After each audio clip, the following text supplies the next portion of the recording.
Hello. We seem to have frozen. Hold on. Hello, my name's Imogen Caterer, and welcome to my chat with Jonelle Sims, which is going to be, I think, a sort of, what did we call it? I know we called it Don't stress at life. Okay. so we're gonna start with that. Now, Jonelle is actually in Winnipeg, Canada. Yep. Is that actually a town, or is it a It's a county, city, or a it's a city town? in the province of Manitoba. Right. Okay. So she's in. Now I know Jonelle from Super Coach Academy. We both did that in 2014, which Yeah, is kind of the ideal place to kind of get to know people and become friends. And we absolutely. didn't, basically. we knew each other, but we didn't really know each apart from that. Yeah. But then I started up a little group called Deeper Feeling Library, which is on Facebook, and me and Jonelle kept getting asked by people to find videos on things. So I thought she'd be the ideal person to dig out all the great videos.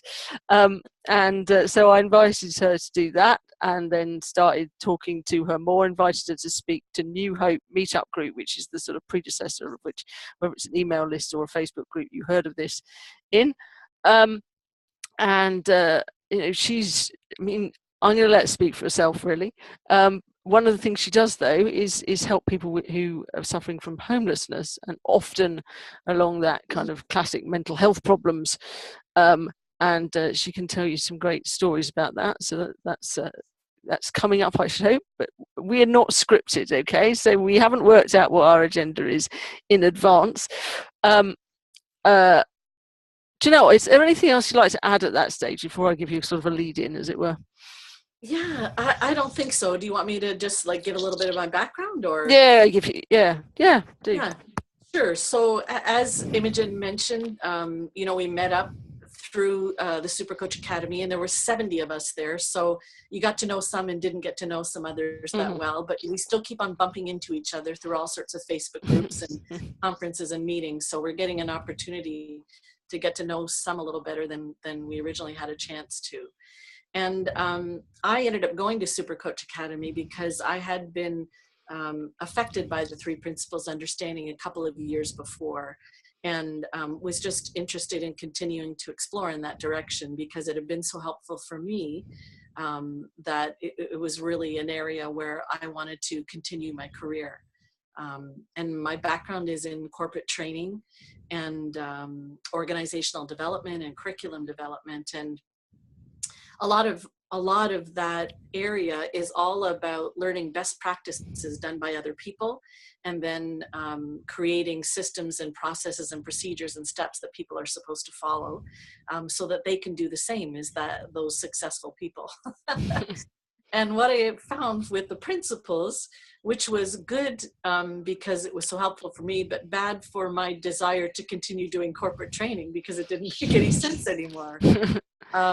Because I realized that trying to fit people into a cookie cutter mold of what is best ends up causing a lot of people to have a lot more thinking, which just gets in their way of accessing their own brilliance. So it's changed my career, and so I'm working on my own, just consulting and coaching, and a lot of my work primarily is with homeless people. So I just have a compassion for people who are in dire situations and who, with just a new thought about and a little bit of clarity about their experience and where it's coming from, and how it's unhelpful when they don't understand it, then and so helpful when they do, I just do a lot of work so in that area. Great. Well, I thought I'd start off with something that I've observed from working in the mental health field, but it occurs in all sorts of fields, is our tendency to sort of run towards the gunfire, perhaps would be one way of putting it, is that if somebody feels depressed, they can often go, that becomes an identity to them, that becomes, they go to support groups, they read lots of books about it, and get more and more stuck. The same thing you can get in with anxiety. I've seen it done on bipolar disorder, very first-hand view, observation of that. But also, you get into relationships that get troubled, and you go and have discussions about how do we improve, this working relationship or this marriage or this thing, and how somehow that often leads downhill, not uphill. And I wonder what you'd seen of that, Jonelle.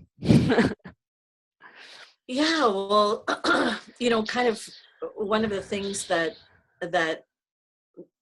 made a big difference for me for the principles was just my own experience of what I had believed as depression. And it wasn't that I was ever diagnosed with depression or that I ever went to go see a doctor for it, mostly because I was embarrassed that I had it and I didn't want people to know and didn't want to have to talk about it. But there was just this underlying despair throughout a lot of my life. So most of the time I would be perfectly fine during the day when I was busy working or with friends or with family doing things. But as soon as I had an opportunity to get my mind quiet, and it would often happen when I'm at home, it's at the end of the night, and I'm just sitting in a chair or on the couch or watching TV or whatever, and I would have an opportunity to kind of sit with my thinking. And when I sat with my thinking, I would kind of sink down into it, and I'd start thinking about it more, and I'd make up more stories about it. And so I would live with this this idea that I was depressed, even though during the day I was perfectly fine. I had this idea that there was something wrong with me. Why is it that I would keep on getting down?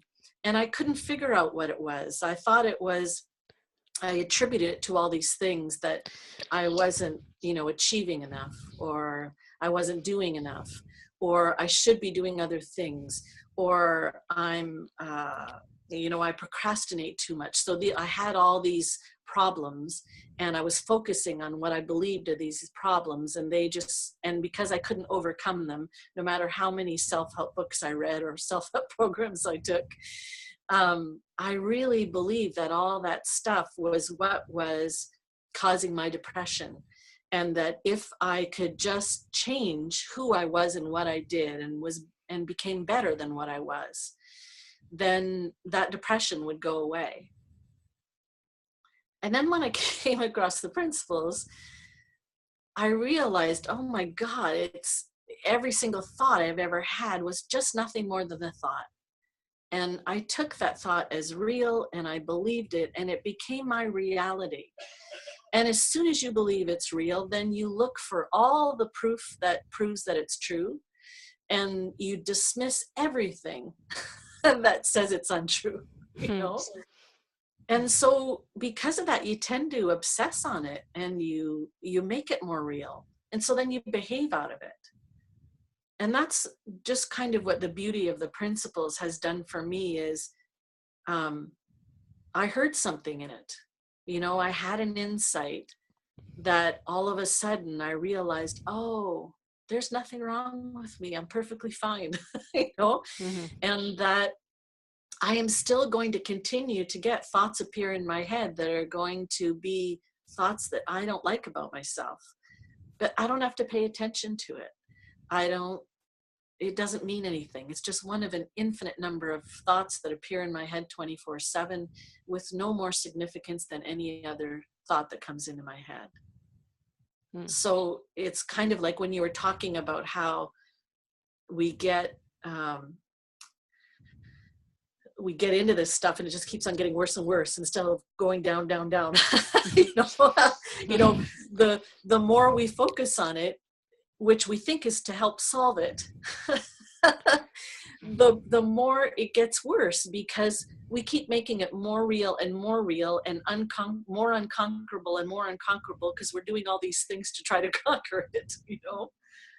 So yeah, that's kind of how the principles, or how this understanding of what occurs to me as the illusion of thought kind of helps me on an ongoing basis. And it's not that I probably hadn't heard that before, because we hear that all the time about, you know, you are not what your thoughts are, or you are not, you know, you can think something else, or whatever kind of wisdom we hear from all sorts of people. But it's until you get it at a level of insight, other than just the simple thinking about it in your head, and you realize that it's true. And then from that point, then you begin to take it all a lot less seriously. You see, that's where, when we talk about don't stress at life, what we mean is that when you see this, it naturally lifts you out of stressing. Not completely, because you can always return to stressing, but it lifts you out so much of the time that that's where it is. So it's not an order, don't stress at life. It's a consequence, don't stress at life. When you get this insightfully, it lifts you up. I'm going to ask the question that I think people will be asking. What are the 3 principles? Oh. You drop yourself in it, Jonelle. Sorry. You know, I'd say that I hate that question, but I'm making that up too. Just another thought. I mean, the principles are mind, consciousness, and thought, but they really are just words. And the significance of them is seeing how true they are in your own life. So that the only thing that's ever going on is that I am a human being who is somehow created. I didn't make it happen. Somehow you know, an egg and a sperm got together, and there was a spark of energy there, and it created you know, this little baby, and it grew into me, and I didn't have anything to do with that. But I am that. So it's that part of energy of life that we call mind. And part of what my human system does for me is it pumps my blood, and it makes my chest go in and out, and it fights off viruses, and it gives me, or provides me, with a 24/7 flow of nonstop thought. And if I'm not thinking, I'm basically dead. So I don't put the thoughts there, they just appear. So I have this, I'm part of this energy. It gives me this 24/7 stream of thought, and I am aware of it in varying degrees from moment to moment. And that's all that's ever happening, 24/7, no exception. So that I'm never experiencing, or my experience of life is not created because things are happening. There is an association, but there is no direct link. In every moment, whatever's happening, I somehow happen to pay attention to a component of it, and a thought comes up, and I make a story about it, and that thought creates a feeling. So I'm constantly creating my perception of myself, other people, my, you know, the room that I'm in. And I don't know how I do it. I just do it. You know? And there's kind of a nice thing about the principles. This understanding is that even though I am responsible for everything I do, I'm completely innocent, responsible. So I'm not the one who puts the thoughts in my head. They just appear, and I somehow navigate them. And sometimes I do, you know, I believe them, and sometimes I don't. And I don't even know how I do that. It just happens. And so coming across the principles and getting this insight, it for me gave me a set of freedom, that I don't have to control anything, that I don't have to try to change my thinking, that I don't have to control the world outside of me, that I don't have to change anything. Because in any moment, the randomness of life infinite randomness of life is providing me with things happening outside of me and me creating what that is through my thinking. Mm. Mm. So that's the best I can do for today. It's very good. I mean, I would add just of people who kind of, I've got to latch on to something. They're kind of spiritual energies, as it were, that allow that create your experience. They fire up your nervous system, and something appears in front of you. Now, I mean, and incredibly powerful that can be. So, for instance, I have a little thing in my life that I'm kind of getting over, and it's clear I'm getting insights on it, and it's getting weaker. But it was something that has been churning away in there. And there are times when I will just get completely absorbed back into this world that is now in the past, and to the point that I will shout at people and argue with them and all this stuff in it. Now, I am vaguely aware that it is not real, still in there. I am still vaguely aware, but it's just so, let me get at you now, because I didn't have time at the time to turn around and tell you to do a little sort, and it's just, but it's so real. And I'm well aware that if I was living not in a house but in a psychiatric ward, it would be in my notes, and that's it. And it's just, it is temporary. It is temporarily in insanity almost, because I'm in this world that is utterly real. And there are people that are in this world of depression and muck and everything, and it is utterly real. And I'm not disputing your suffering if you're in that, okay? What I do dispute a little bit, and see if this is true, is that you're in it really 24/7. I think you come out of it every now and then when you're not paying attention. It's like one of my coaching questions I heard somebody said, not mine. How do you feel when you're not noticing how you feel? Because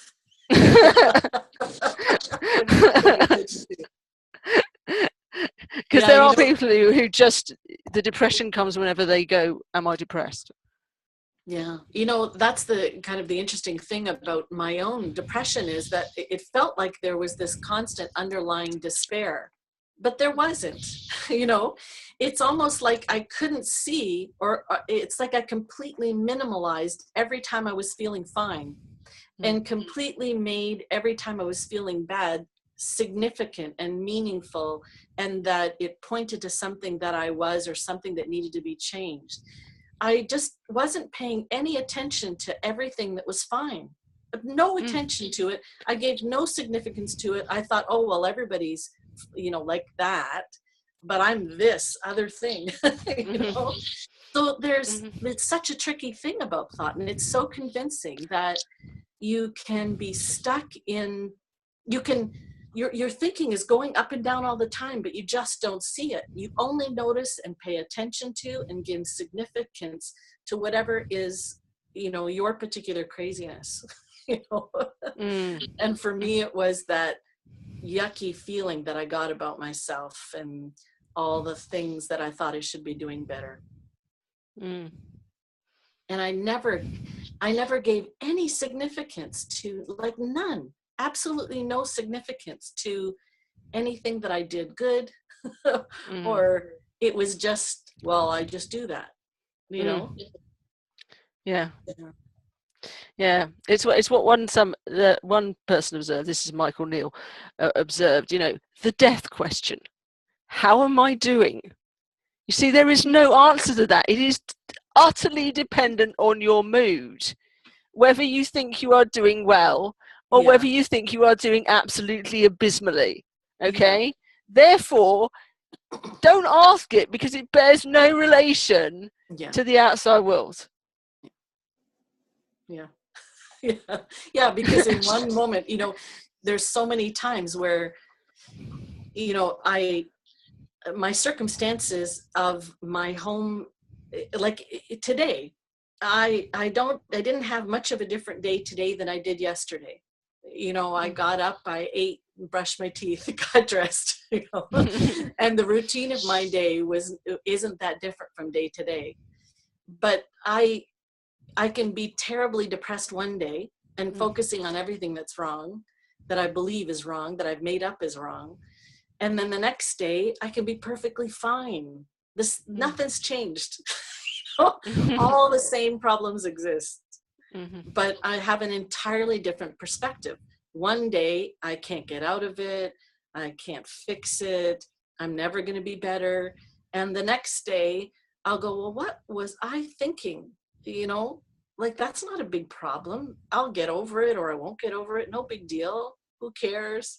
And you forget, because as soon as you get into that, again, like you said, it looks really, really real when you're caught up in the negative, crazy thinking in your head.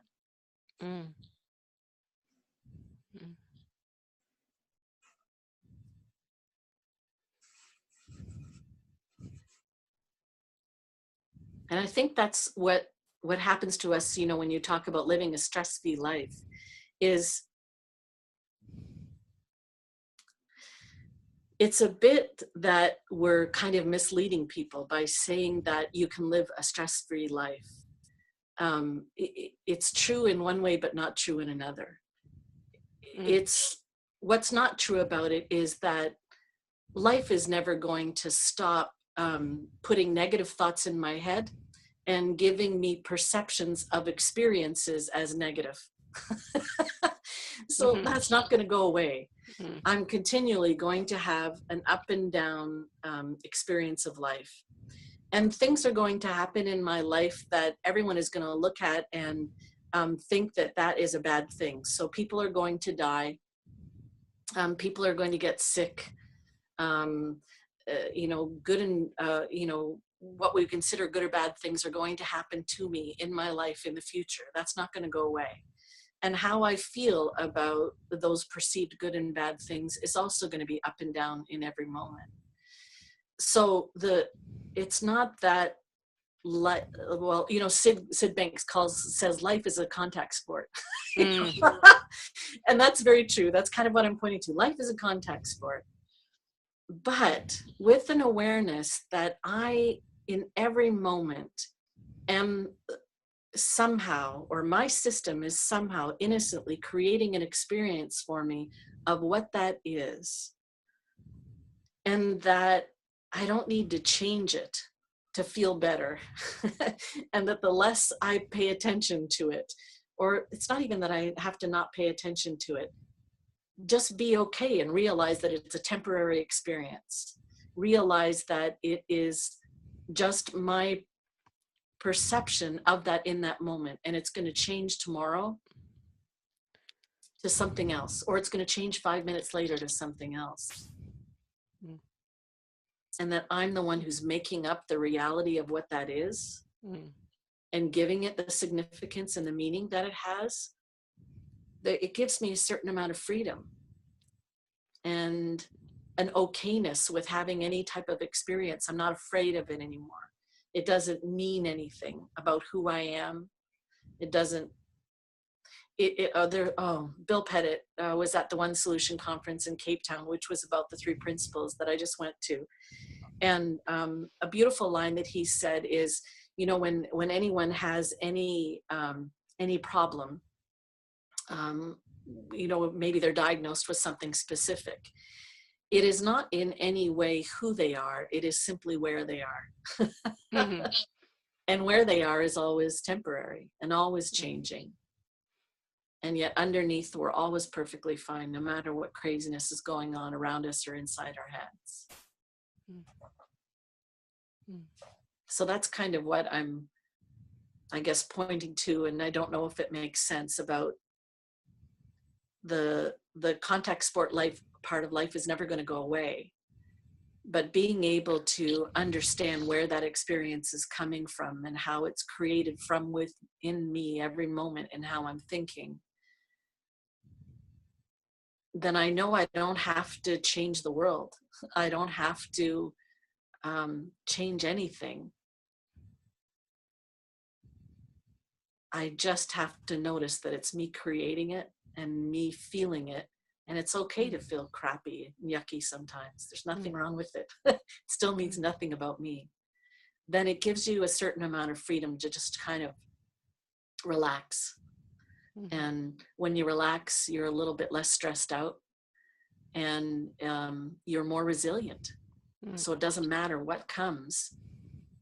You handle it with a lot more grace, instead of fighting and trying to stop it and trying to avoid it. And you can just kind of live through stuff with much more grace and ease and less stress.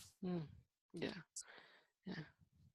You see it when you see that it's a thought world and it's not reality you're dealing with, but this thought experience that will move on.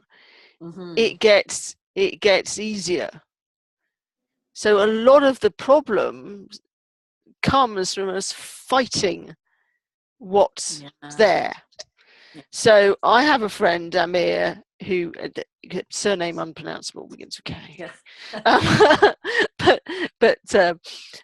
And he goes in and he talks in alcohol recovery clinics, and he's made such a difference to me because he just says, look, I just go in there and be ordinary. It's kind of, oh, I wish you hadn't asked me that question, a bit like Jonelle said earlier. I wish you hadn't asked me that question. Oh, gee, I don't know the answer to that. Oh, you know, and he does the full range of human discomfort in front of these people. But he's not fazed by it. Whereas they are, and they or were, some of them are changing. They said they used to deal with that by hitting the bottle. And many of us do it by hitting the TV, the Facebook, you know, texting, you know, is supposed to have effects of triggering dopamine, which will probably be something to do with the distraction mechanism and all this sort of stuff. You know, let's just text a load of friends, I'm feeling down. I know I used to do it with phone calls. It's one of those interesting changes that happened. I think it was before I understood the principles, but something changed for the better for me, and I stopped phoning my friends, just kind of, who can I call because I'm feeling crap. And you know, that's it. But these are coping methods. So the habits, the you know, attempts to withdraw socially because you've got what gets called social anxiety, which is a misnomer. It's you've got anxious thinking that you hook on to situations where there are people involved. You know, and let's face it, people, you know, it's very easy to think of ways that people could potentially muck you around. That's why you get social anxiety is relatively common. Is that we all have different ways of you know, hooking on and getting thinking, and it seems really real and rational. Oh, they're going to think ill of me. You know, I used to help run a social group, so you know, there are a lot of people that are hooked in that. But it's because of their thinking. And that's not to be unsympathetic to it, because you know, there are things I've been stuck in, you know. Well, you know, if there's anything, for me, all thought is illusion. Every time, when I remember, when I'm in it, quite often I don't see it, but underneath there's always this kind of knowing everything of this thought I'm having is just one of an infinite number of perspectives that I could potentially have. I'm just having this one, and it's creating this feeling now. And so you can, you know, get caught up in the belief that your one thought is the truth or is real. You know what, I don't know, for some reason when you were talking about that story, I remembered how like what's helpful for us is every time we have thinking or happen to notice that we're in thinking, that if we take it as less real. So there's this person that I was dealing with, working with at the homeless shelter, and she'd had a lot of violence in her life, and committed a lot of violence against herself and other people. And what she did to protect herself was she would either hide away because she thought everyone kind of hated her. Like she got this idea from her life that she'd been abandoned a lot and, you know, put in institutions. So she really thought that no one liked her. And so she just didn't want to have to deal with people who didn't like her. So she'd hide away. So the other thing that she did, though, was when she came across people, because she had that impression that no one liked her, she was going to fight back, you know. So she had these two things that she believed, that she would either try to hide away or she'd fight back. And so that was one of her coping mechanisms. She'd have a negative thought, she'd believe it, and the way that she got rid of it or somehow protected herself from that negative feeling was to fight back, you know. So there was a lot of physical violence, and she still kind of tends to that in her thinking. So she was in the homeless shelter the other day, and someone had done something that she didn't like, and she started ruminating about it and got really upset. But here's what she's discovered for herself. For some reason, she got an idea in that moment in her head: I don't want to fight. She just didn't want to go there because she knew it didn't make her feel any better. And so the only thing that she could do was just get up and walk out of the shelter and start walking away from the shelter. And as she's walking, her thoughts kind of calmed down a bit, but then the thoughts came back again and she started getting mad. And she said she turned around and started walking because she was going to go beat up that person because she had made up a story that they'd done something and she needed to fight back, because that's her coping mechanism. That's how she protects herself. And how dare they do that? And so she turned around, she was going to go do it. And then her for whatever reason, her thinking calmed again. And she go, oh, I don't want to go there. I don't want to fight. It's not going to make me feel any better.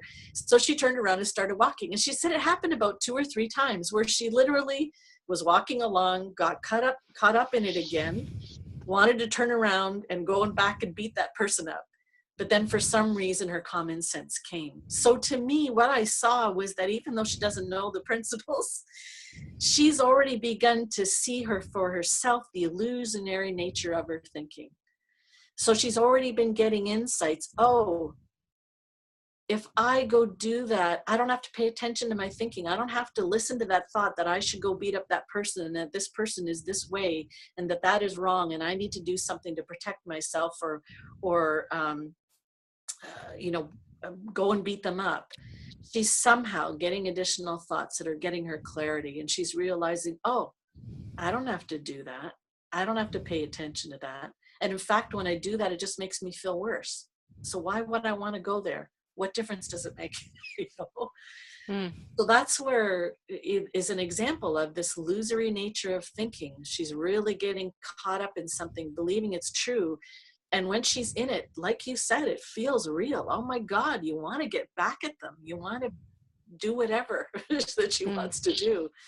But for some reason, because she's had an insight into the illusory nature of her thinking, it's allowed her to get clear in moments. And then in that clarity, she remembers, oh, I don't want to do that. And I don't have to do that.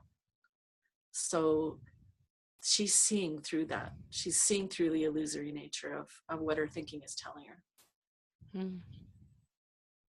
Now, there are some people, and in fact, there's plenty of techniques that argue you must try and control your thinking and you must take it in hand and turn it into something positive. What do you make of those, Jonelle? Oh, well, I spent a lifetime trying to do it. Oh God, I spent so much, there's other people in the self-help field who talk about how they did something for a while and then they discovered that thing didn't work and it wasn't true. And so they moved on to something else. That never occurred to me. I wasn't that bright. I would do something for a while and it wouldn't work. And I didn't think there was something wrong with that. I saw that there was something wrong with me.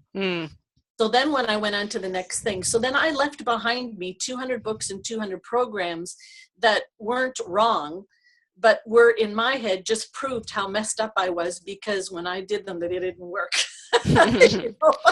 Which just made it even worse for me, which is ridiculous. But now I see, at least for myself, that it's not helpful in a lot of ways for me to try to get away from a negative feeling. We were kind of talking about this a bit earlier before our call, in that it's okay. I still do it. I still feel uncomfortable. And one of my coping mechanisms to distract myself will be to get on Facebook or watch TV or even go to sleep sometimes if I'm really caught up in my thinking. And that's okay. In the moment, I'm just human. And today my thinking is creating an experience that I don't particularly like. And so I'm innocently using a coping mechanism. And that's okay. But there's also times when I realize I don't need to do anything, and that the less I do to try to change my thinking or to try to change my experience, the less there's to think about. And the less there is to think about, the more I just kind of seem to default to that space where I get access to clarity and I feel better, and and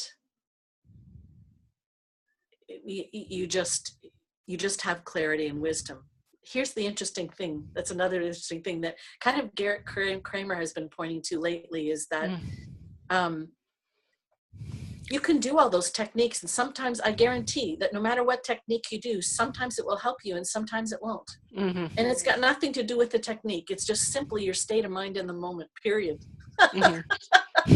So what will happen is we'll do a technique, and when it works, we believe, oh yeah, it works. And when it doesn't work, we just dismiss the times that it doesn't work, so that we believe in turn that technique doesn't work.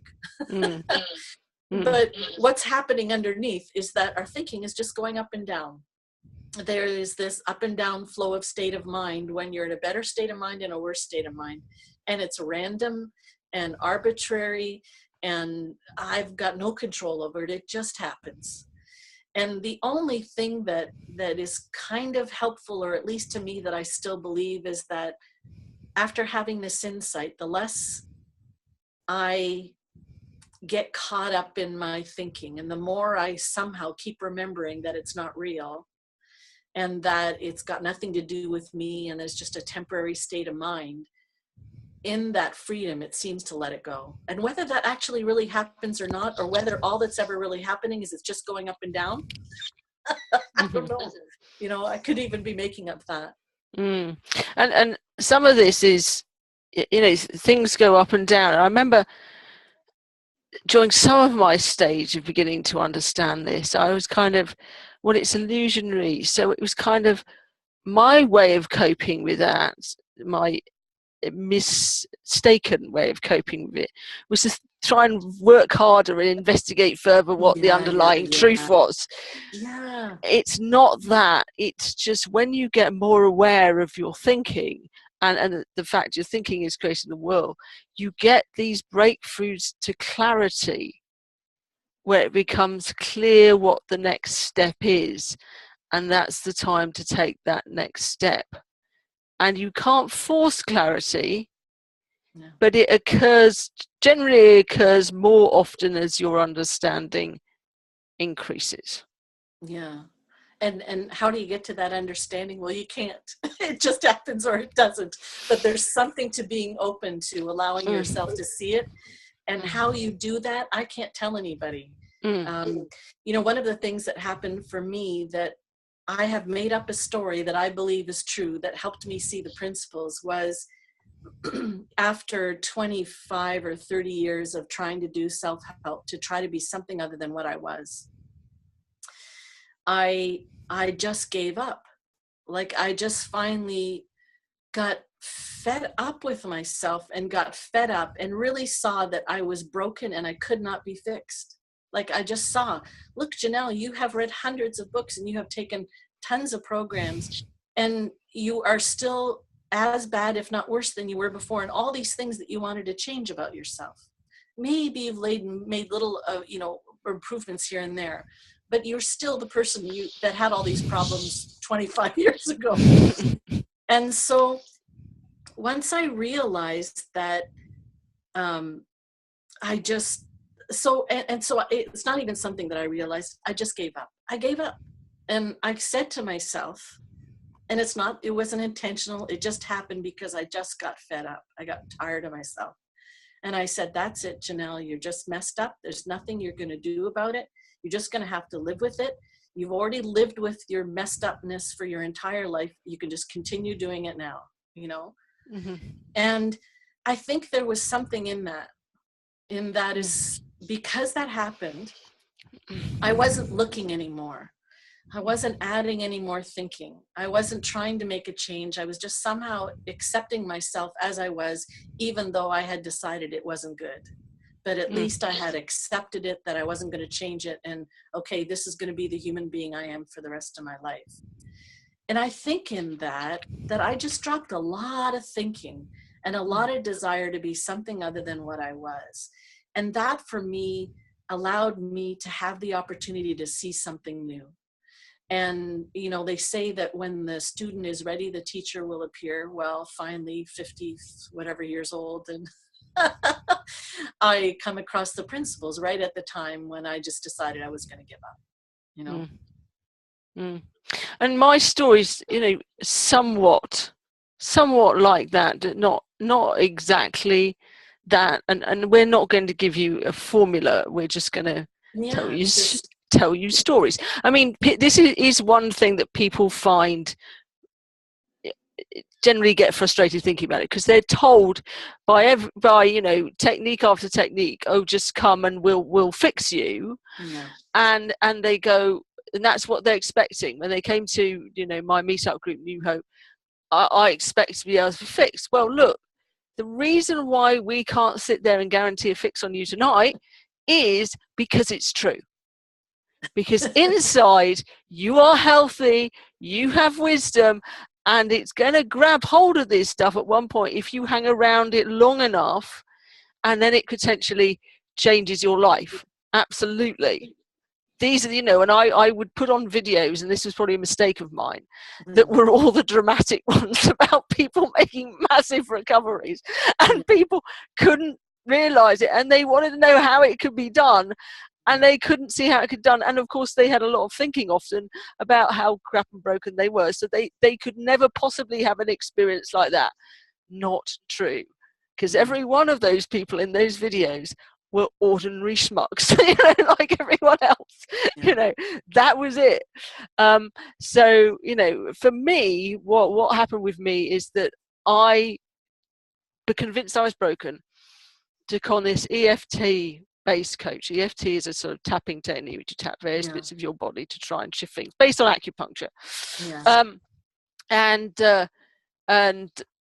I went and then I developed, a job ended while I was being coached, and I developed a bit of anger around that. And then she got me to tap on that. So I was focusing on the actual problem, tapping away, trying to shift it by knocking around with my nervous system, basically.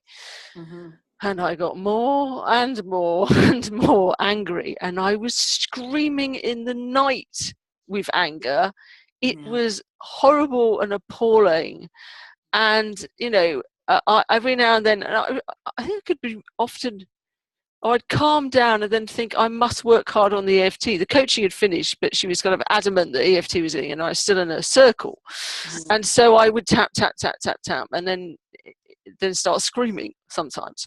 And then with the coaching over, I went, I actually have got to shift this anger. Where the hell do I go to shift this? Because it was absolutely in my brain, like felt like the whole time. It wasn't always true, actually, but, you know, felt like it was all the time, and I have got to shift this anger. So I went back and went, well, there's this NLP practitioner called Michael Neal, who for years is, you can't see Jonelle smiling probably, but who has, you know, he's just called common sense.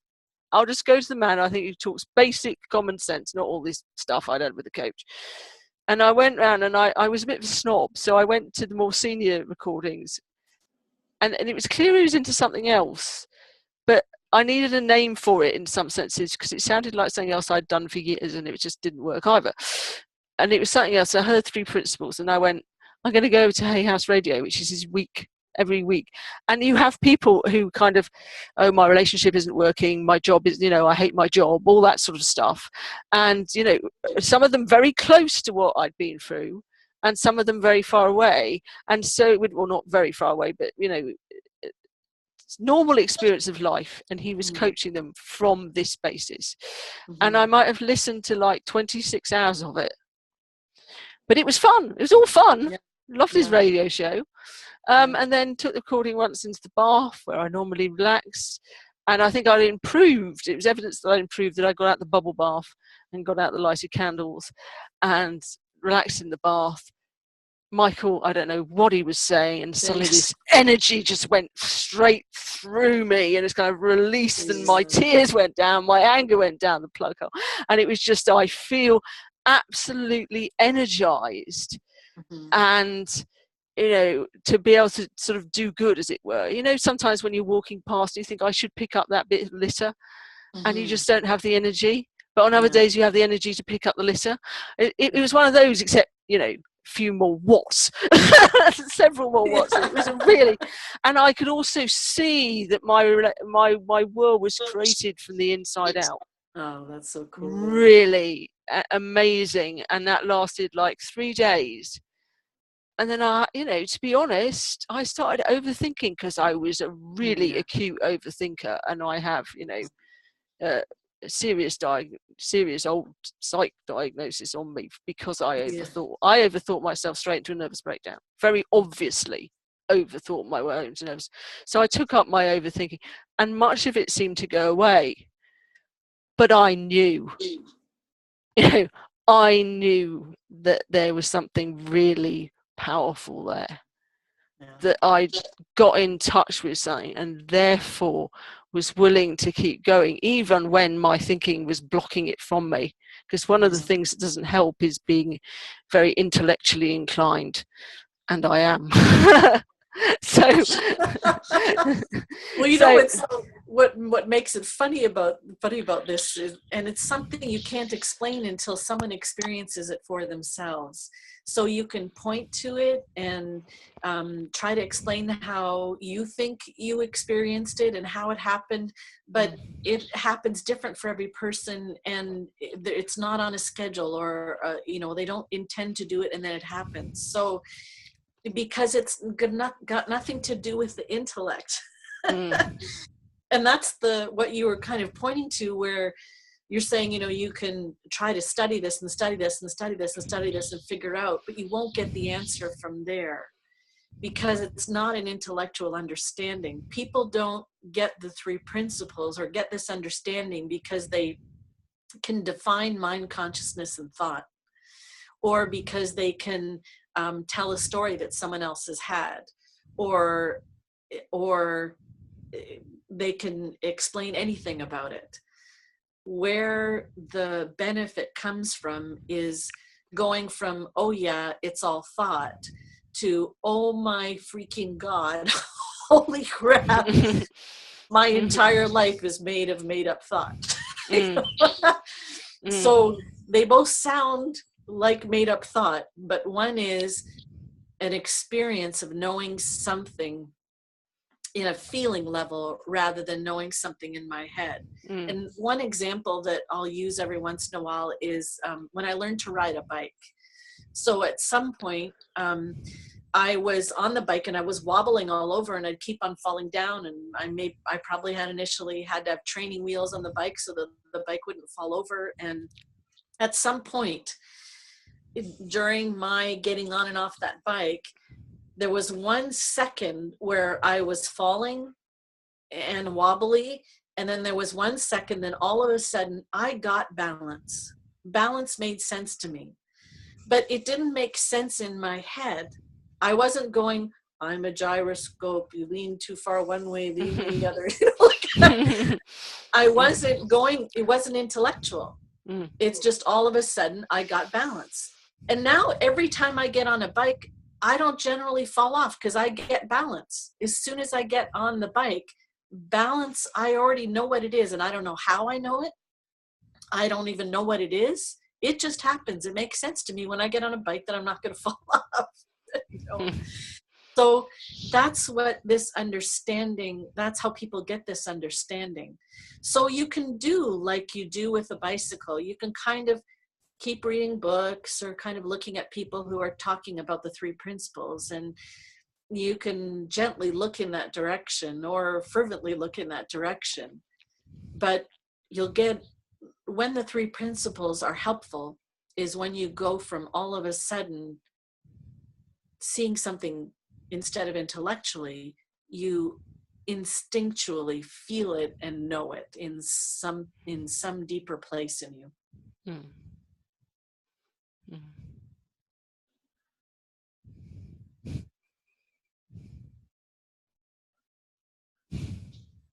Yeah. And who the hell knows how you do that? I have no idea.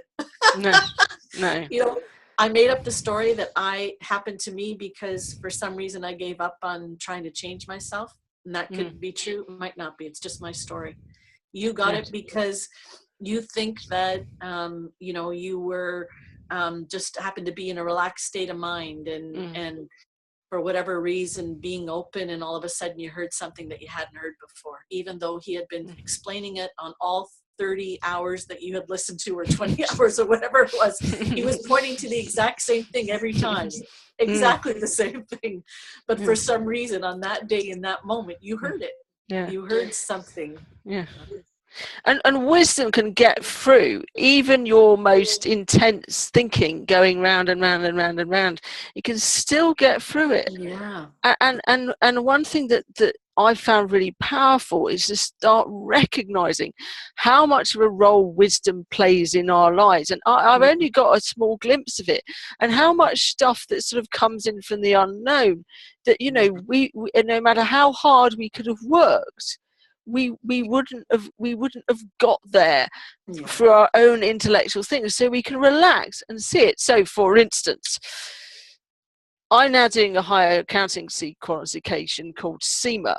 Now, how did I get there? Well, I did a lower accountancy qualification called the AAT. This is British accountancy, if this ever gets watched outside Britain. This is AA. So AAT, I went through it, but I was trying to apply for jobs, and I noticed that I was beginning in job interviews to scupper bookkeeping and purchase ledger roles. These are quite junior roles in my way of thinking anyway.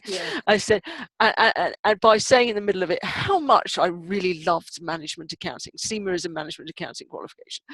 And then it just gradually went on, and I went for a job, and it was kind of, oh, they want to ask you a pre-interview questionnaire. So, and it's funny how I laced this with references to CIMA, because I could see the job was one I would like to do, but I wasn't really qualified quite to do it. So I started lacing it with things about CIMA. And then that interview was, in my view, awful. Now, this is interesting that you can have a bad event make a great deal of difference. But I kind of went, you know, they brought in a laptop. The man said, oh, I want to listen to how you were saying, and then brought in a laptop and click it all the way. And I didn't like that. And I just went, I don't want to be treated like that or something. And somehow my instinct came through, do CIMA. And so I went, and I did CIMA. Now, CIMA had changed its syllabus recently, so I didn't know that much about it, and I was starting the course with having very little clue what on earth it was, and sort of moving forward, and I wasn't seemingly successful for a bit. And then my friend said to me, you know, just live with the just stick with the unknown and don't try and figure it out. And I did a CIMA webinar on the exam I would be doing. And in the middle of it, somebody asked, well, how long are you supposed to take studying this? And he said, well, 120 hours, which, you know, he'd already said, try and do it over 2 months. And so that's 8 weeks, and there's 15 hours you'd need to work. And I went, oh, that's interesting. 8 times 15 equals 120. I hadn't even noticed that, you know. And it went, oh, well, and then I could do it. Then I could schedule my thing and work out what hours I need to do each day. I was unemployed, but I just hadn't been doing it properly, because I kept thinking, oh, I have to do more. But I didn't know what more was. So and then I've had insights about, well, you could do audio recording of the textbook. You could And then I thought, well, you know, you could go to the library on a Saturday. And in many ways, these are kind of, well, they're obvious things. Yeah. And it's really easy to dismiss. Those were all little insights. They were all little guidance, you know, go to bed now before you get too tired, and all this. And there is just that guidance in there all the time that we have discounted and said to ourselves, well, I'm shite, really. Yeah. You know? That's the amazing thing about the miraculousness of life that we dismiss all the time. So I am still in the habit of dismissing anything I do as significant or important. When it's easy and it's fun and I produce results from it, it seems like it's something that everyone should be able to do, and it's easy. And it means nothing to me at all. And so I easily dismiss all of that stuff, you know? And if I were to go further into that, where wisdom is working for me all the time, just the fact that, you know, I get a virus and my body somehow fights it and I get better again. Or I actually get up every day and do tons of things without any thought whatsoever. How the heck do we do that? You know, like it's just so miraculous. Like I don't think about brushing my teeth, it just happens. I don't think about breathing, it just happens. I don't think about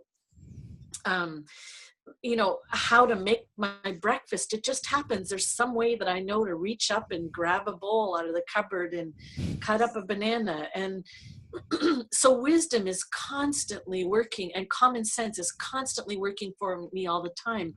I just give it absolutely zero significance or meaning, you know, and all I pay attention to when I get caught in my negative thinking is all the stuff that's wrong, you know, about, well, oh, I should eat more of this and not eat that, or what's wrong with these dishes that I'm eating on, and why don't I, you know, whatever stories I'm making up. I'm completely ignoring the miracles that are happening around me 24/7 and focusing on only the ridiculousness of negative thought that appears in my head. Yeah, so it's funny. I have taken to have sandwiches at work. So in the afternoon, I tend to get a low energy dip at 4. So I have this kind of, and I make up this sort of rule in my head that I should be eating these sandwiches around 4, and about 2:30 or so. Here I am eating the first sandwich. And then I try and delay it a bit more, and it's kind of because the rule is you're supposed to be eating these at 4, and then then I get and eat the sandwich, another sandwich maybe at 3, and it's just kind of, and after a bit it's just kind of, look, Imogen, you're just making sure the food's in your stomach before you're low at 4. Stop making up the rules. Yes. It's perfectly fine what you're doing. And we do it all the time. Like we make up that story is true. Like every single, like we live with so many rules we don't even know that we've made up that we believe is true. I'll constantly have, I was just thinking of a conversation I had earlier today with a friend of mine, and we were talking about the state of politics in the moment and the difference between, conservative or liberal. And I was just kind of, it was interesting to me how we were talking about, oh, well, these people are like this and these people are like this, and we were really sure about what this was, and we were giving it meaning and significance. And then it's kind of occurring to me, that is all just made up crap. There is no conservative person or no liberal person. They have 300,000 qualities that are continually changing all the time, and sometimes they're more this and sometimes they're more that, and none of it's true. We attribute so much. You know what I think is part of that is we have access to infinite thought. And with access to infinite thought, we like to make connections and make patterns and make things make sense. And take something that is unlimited and formless and create these forms out of it. as if the forms are needed to be able to navigate our life. But what the funny thing about the principles is that you begin to see that the more you don't pay attention to or try to make things a certain way or try to make them true, there is a freedom all of a sudden in life, because then it doesn't matter. It doesn't have to be a certain way. It doesn't have to be right or wrong. It doesn't have to be true or not true. And that drops a whole lot of thinking that we were using to try to figure out why something's not the way it's supposed to be, or all those rules we're constantly making up, including when I'm supposed to eat my sandwiches. You know? Yeah. And what that does. You know? Yeah, quite. I mean, even the 4 o'clock thing was a made up thing. I don't necessarily sleep at 4 at all. 4 o'clock. Where did you get that number from? Nonsense. Nonsense. Yeah. Yeah. And yeah, there's something just dropped out of my head that I was thinking of saying, but there we go. But this is it. It's, I don't know how well you followed this if you're listening, but this is, you know, some people say, oh, it's complex. Well, when you start getting it, it's simple, and it gets simpler and simpler. What it does have is multiple applications. Okay. Multiple applications. So, you know, it can be relevant to relationships, work, mental health, business, everything like that. These are fundamental truths. And, you know, therefore I just encourage you to keep exploring. You know, watch this video again, may well be a start, because you'll hear new and different things. You'll go, oh yeah, no, I'm beginning to get that it's about thought and how it fits together and that. And, you know, because it could be quite strange the first time you've heard it, because people don't talk this way, and that's a challenge, because we keep missing out the thought. You know, he's like this, he's annoying. No, I think he is annoying. We keep missing that out, and all we're talking about is the bit that's missed out. A lot of it is, you know, that's our experience of life being created from within us and telling us that so-and-so's a pain in the neck. Yeah, I mean, okay. I think the one connection that Sydney Banks kept on pointing to, who is the person who had a realization of these as foundational principles of life, basically, is that what you're talking about, Imogen, that it applies in business, it applies in mental health, it applies in relationships, it applies in everything in life, because at the basis of everything is life, is thought. And thought is the missing link, which is what Sid pointed to, that we cannot have any single experience of life except through our thought about it.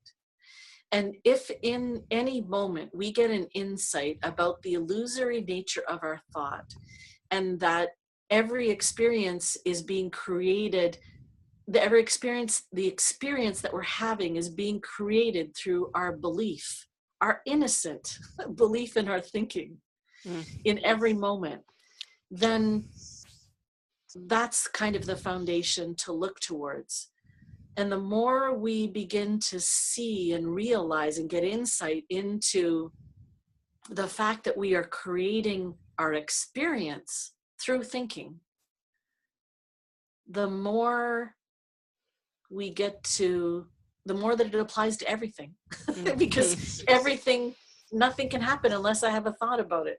I can't experience anything unless I have a thought about it.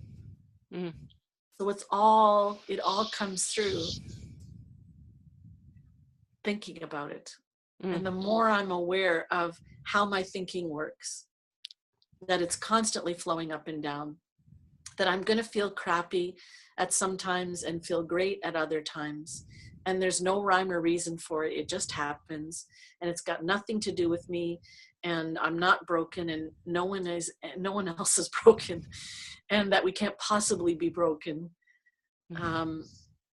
Then we just begin to live in the experience of, okay, sometimes I feel good and sometimes I feel bad, and that's perfectly okay. And there's nothing wrong with it. And it's all coming through the foundational principles of how we create our experience through the energy of mind, the constant 24/7 flow of up and down thought, and the ability of our system to be aware of it in varying degrees in any moment. Right. So to find out more, there is, of course, the Facebook group, Gloucestershire.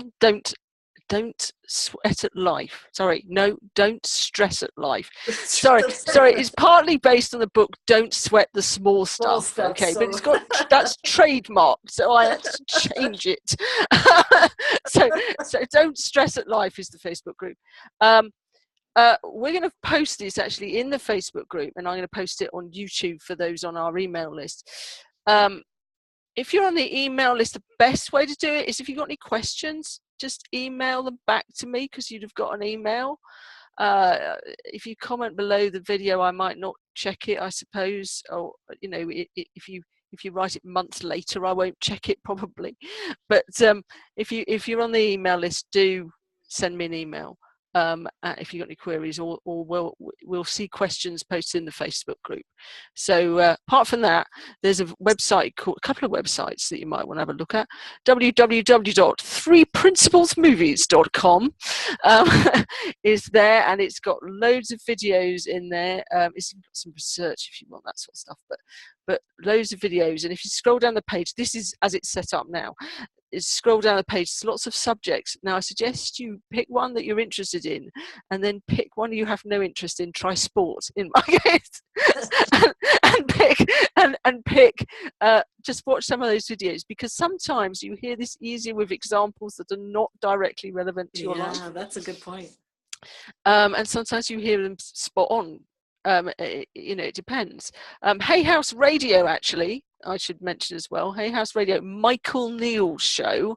There's all sorts of weird stuff up on Hay House Radio, but Michael Neal's show is the show I was listening to when it happened. But it goes out weekly, and there are ways of getting access to back issues and things. But that goes out weekly if you want to have a listen every now and then. He's great fun. He's really, really entertaining. The other website you might want to have a look at is www.3pgc.org. Not my favorite website for layout. If you want to look at the videos, scroll down the page and you'll see more videos. But there are also articles, I think, on there, and audio on there. So if you like other things, then that's good. Just explore it, and don't stress if you don't get it, first of all, and give yourself breaks from it. It should be fun if you want to investigate this. But apart from that, me and Jonelle are happy to help more. Okay? Great. Thank you very much for listening. Jonelle, do you want to say a final bye-bye, whatever? Yeah, just say thanks to everyone for listening, and thanks, Imogen, for inviting me to chat, because I always love to kind of look in this direction. And I wish you the best for encouraging people who could potentially be interested in the principles for their own lives in your area. So I'm wishing you all the best of luck with this, your latest initiative. Thank you, Jonelle. You're very welcome. Take care, everybody.